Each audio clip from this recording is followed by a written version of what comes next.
amis, je reçois, vous le reconnaissez, Éric Dénecé, qui est un spécialiste du renseignement. Alors d'ailleurs, il a une grande cape derrière lui avec son faux fond vert. Et je voulais, avant l'année 2024, qu'il nous donne son analyse de la situation internationale avec évidemment le conflit en Ukraine, mais aussi le conflit en Palestine, à Gaza, avec Israël, et qu'on rajoute quelques mots sur le Sud-Caucase, dont on a assez peu parlé dans le courrier, et qui pourtant est lui-même le théâtre de nombreuses opérations militaires. Alors tout ça est relativement contradictoire, on a du mal à y voir clair. Est-ce qu'il y a une cohérence, Eric, dans tous ces conflits qui apparaissent? Alors, une cohérence, je n'en suis pas sûr, mais en tout cas des connexions. C'est ce que l'on voit, et notamment en raison ou à cause, je ne sais pas ce que l'on doit dire, de la politique américaine. Effectivement, on est sur trois théâtres qui, pour, je dirais, le quidam, apparaissent déconnectés. D'un côté, l'Ukraine et la guerre contre la Russie, de l'autre, les revendications des Arméniens du Haut-Karabakh contre l'Azerbaïdjan, et puis plus au sud, ce qui se passe à Gaza avec les prolongations en mer Rouge. Mais en réalité, ces trois théâtres sont assez fortement interconnectés. Alors, ce qui est à la fois très intéressant quand on étudie la géopolitique, mais qui ne cesse d'être inquiétant pour les conséquences que cela peut avoir. Alors concrètement, la connexion, elle est de quel ordre? C'est quoi le lien entre ces trois guerres qui, au fond, sont assez différentes? Oui, bien sûr. Alors, avant, on parlera peut-être de chacun de ces conflits, mais ce qui est très intéressant, c'est que de voir derrière ça, il y a quand même un acteur qui donne le ton avec ses difficultés et ses succès, ce sont les États-Unis d'Amérique. Encore une fois, on observe que tous les débats très chaotiques d'ailleurs, qui existent aux États-Unis, sont absolument déterminants pour l'équilibre international. Et la situation interne, les blocages au Congrès, les risques de séquesters, le fait qu'il y ait des dissensions très fortes au sein du camp démocrate comme au sein du camp républicain, qui va se présenter aux prochaines élections. Tout ça, finalement, a une influence très importante sur les événements mondiaux. Alors, pour deux raisons. D'abord, la plus évidente, parce que les États-Unis sont la première puissance mondiale.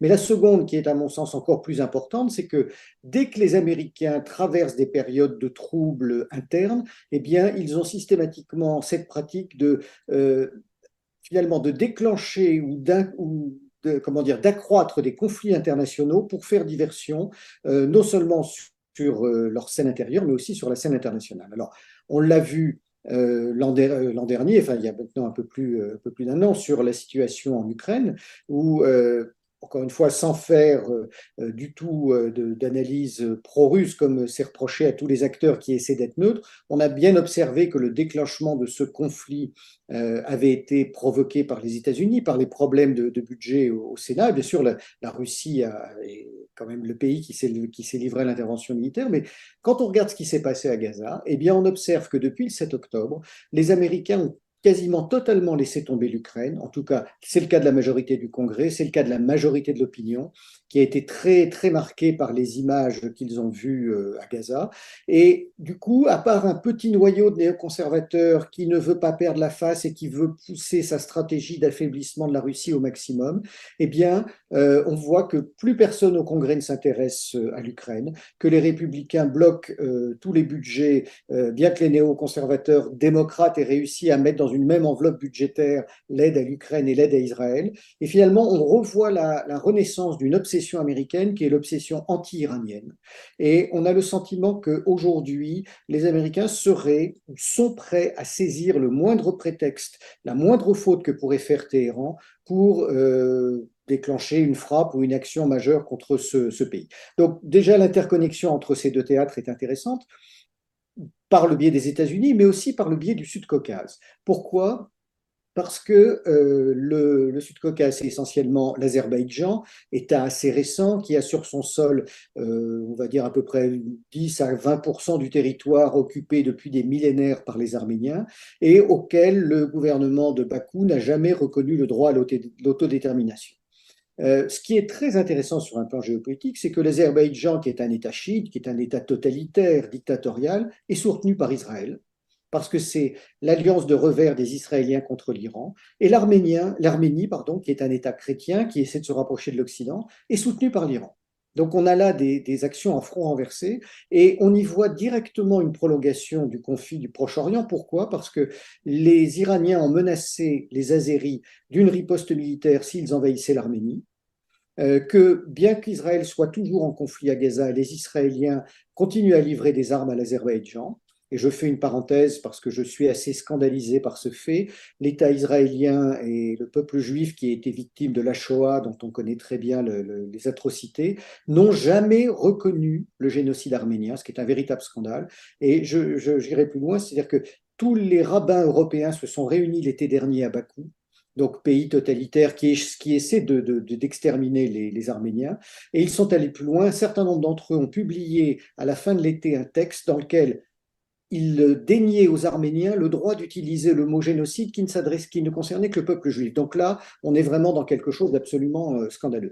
Et donc, le prolongement, le lien entre le Sud-Caucase et Gaza, c'est ça, c'est que les Américains intervenant de plus en plus aux côtés des Israéliens, ça met une pression sur les Iraniens qui eux-mêmes veulent mettre la pression sur l'Azerbaïdjan. Et on se dit que si l'Iran ne maîtrisait pas son action ni ses proxys, il pourrait tenter de lancer une action en Azerbaïdjan qui déclencherait immédiatement une riposte israélienne, américaine, et on verrait ces deux théâtres-là étroitement s'imbriquer.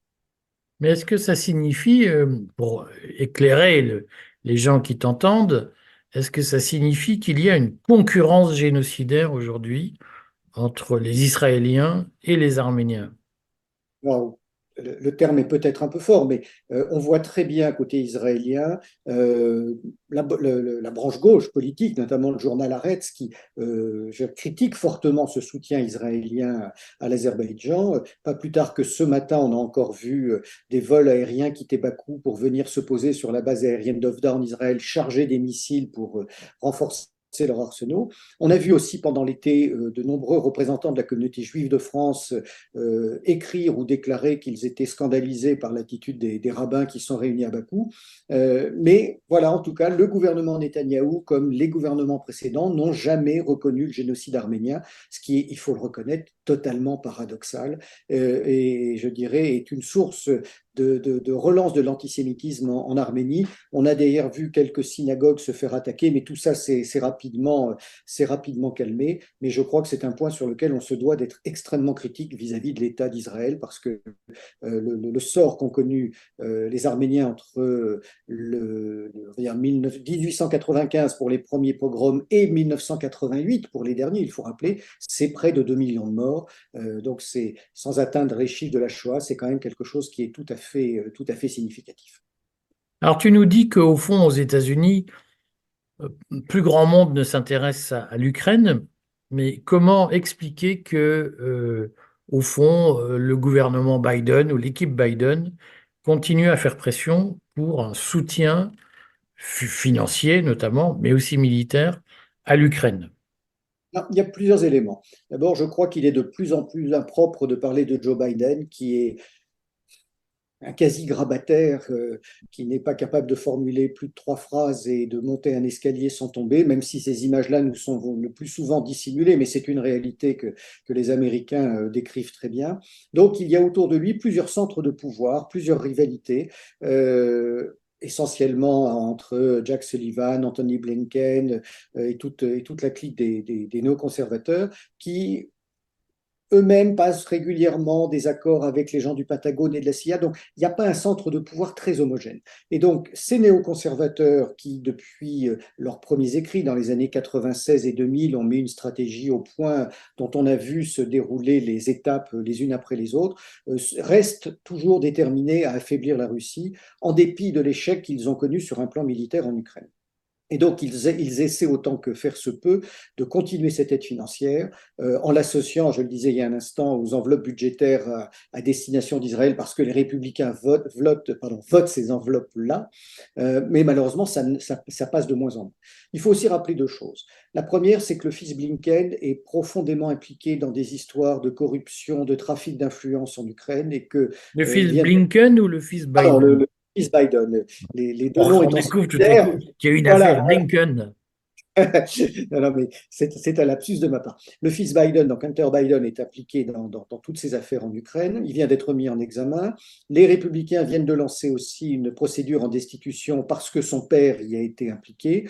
On sait très bien que une partie des fonds destinés à l'Ukraine ont été non seulement détournés par les caciques ukrainiens, mais sont aussi revenus dans les caisses du Parti démocrate américain. Donc, ils ont aussi intérêt à prolonger cette situation pour qu'un certain nombre de procès ne se fassent pas contre eux.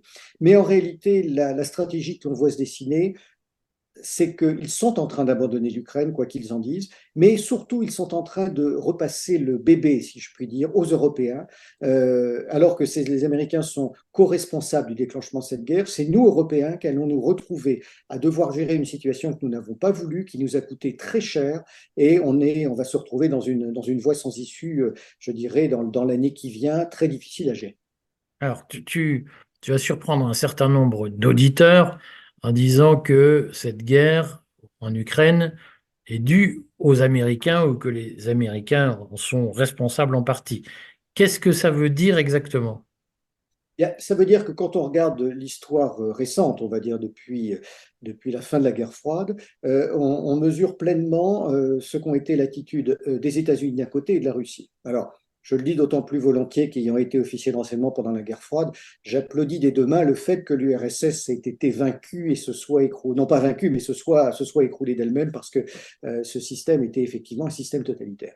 Il n'empêche que les Américains n'ont cessé de mener depuis la guerre froide une politique de provocation vis-à-vis de Moscou, par l'extension de l'OTAN, dans un premier temps, alors qu'on a aujourd'hui toutes les preuves, y compris écrites, que les Américains s'étaient engagés à ne pas faire d'élargissement de l'OTAN à l'Est.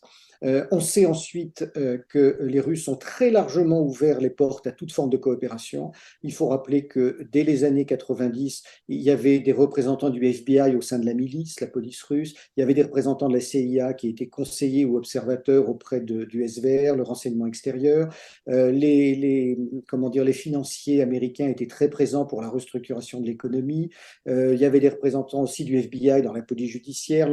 On disait même que c'est l'ambassade américaine à Moscou qui faisait l'économie russe. Donc il y a vraiment une ouverture, et ça c'est indéniable, on en a aussi les éléments de la part des Russes. Et puis rapidement, les Russes se sont rendus compte qu'ils commençaient à être les dindons de la farce et ils ont fini par se refermer.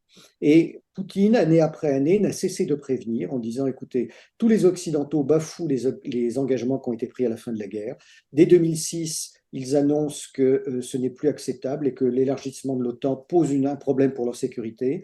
Il y a le fameux discours de Munich en 2007 dans lequel Poutine commence à prévenir qu'il y aura des réactions si on ne cesse pas d'avancer vers l'Est et notamment à travers ce qui se passe en Ukraine. 2008, il y a les tentatives en Géorgie et en Ossétie comment dire d'élargir ce pays en raison de la crise, ces pays à l'OTAN. Et puis arrive 2014 et le véritable coup d'État de Maïdan, qui est un coup d'État antidémocratique soutenu par l'Occident pour renverser un président Yanukovych, comment dire, légitimement élu. Et puis voilà, ça n'a cessé de se produire. Les Russes n'ont cessé de faire des propositions de paix, ont demandé que soit présentée une nouvelle architecture pour la sécurité en Europe. Ils sont allés assez loin en la matière. Aucune de leurs propositions n'ont été acceptées par les États-Unis, qui n'ont cessé de les pousser dans leur retranchement. Et finalement, au bout du compte, les Russes n'avaient plus d'autre choix que d'intervenir. Alors, ça n'excuse pas l'intervention militaire, l'opération spéciale, ça n'excuse pas les morts qui d'ailleurs sont observables des deux côtés, mais je ferai juste un parallèle. Si on se base sur le fait que la Russie viole le droit international en agressant son voisin, ce qui est une réalité, peut-être aussi faudrait-il faire un procès aux Américains qui ont violé le droit international en 2003 en déclenchant une intervention en Irak de manière tout à fait illégale et en contravention avec ce qu'avait décidé l'ONU. Il faudrait aussi les poursuivre en justice pour les sanctions et les embargos en Irak qui ont fait plus de 500 000 morts. Je rappelle aussi que les Américains occupent une partie du territoire syrien aujourd'hui depuis près de 10 ans, dont ils exploitent illégalement le pétrole. La Turquie occupe le nord du territoire syrien en violation des droits internationaux. La Turquie occupe le nord de l'île de Chypre. Voilà, ce ne sont que quelques exemples. Et ce qui est frappant aujourd'hui dans les médias occidentaux, c'est que c'est du deux poids, deux mesures. On reproche à la Russie à juste titre ce qu'elle fait, mais bien sûr, on ne jette pas la pierre à des actions tout à fait similaires, voire pires, qu'ont fait les Turcs, les Américains ou, voilà, ou d'autres Occidentaux dans ce nombre de cas. Donc, ne s'agit pas de défendre Moscou, il ne s'agit pas de prendre parti, mais je crois que c'est une guerre dans laquelle nous n'aurions jamais dû être et que nous sommes en train, nous occidentaux, de perdre tout crédit international par cette attitude totalement partiale où nous sommes dans faites ce que je dis, mais ne faites pas ce que je fais.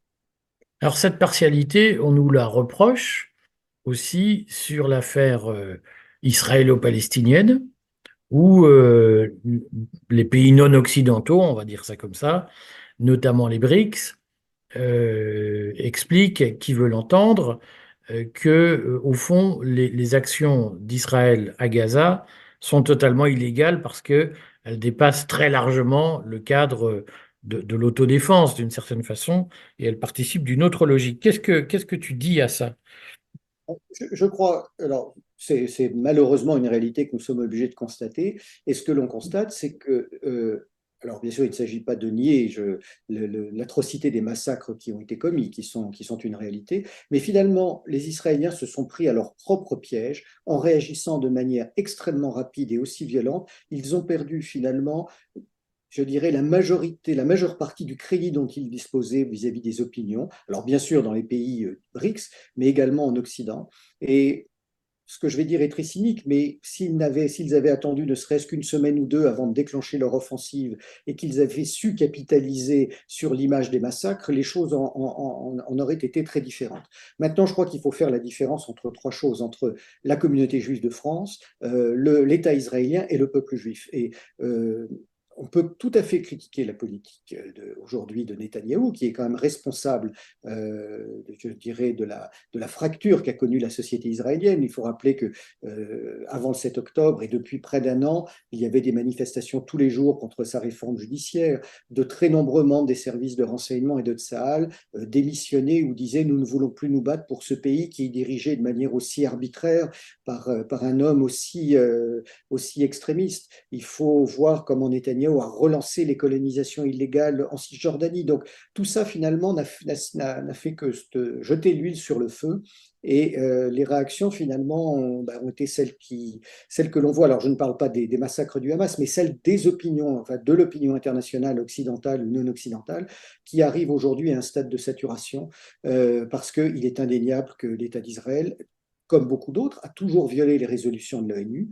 Alors en justifiant, on l'accepte ou on ne l'accepte pas, qu'en raison des actes terroristes, il n'avait pas à respecter ces résolutions de l'ONU, mais c'est quand même une réalité. Voilà, donc il y a ce débat qui est particulièrement important. Ce qu'on bien sûr on doit regretter, c'est que ce qui se passe à Gaza ne concerne pas la France. Et quand on voit monter en puissance les actes d'antisémitisme en France, c'est quelque chose qui est totalement décalé et sans relation avec ce qui se passe là-bas. Et ça, c'est préoccupant.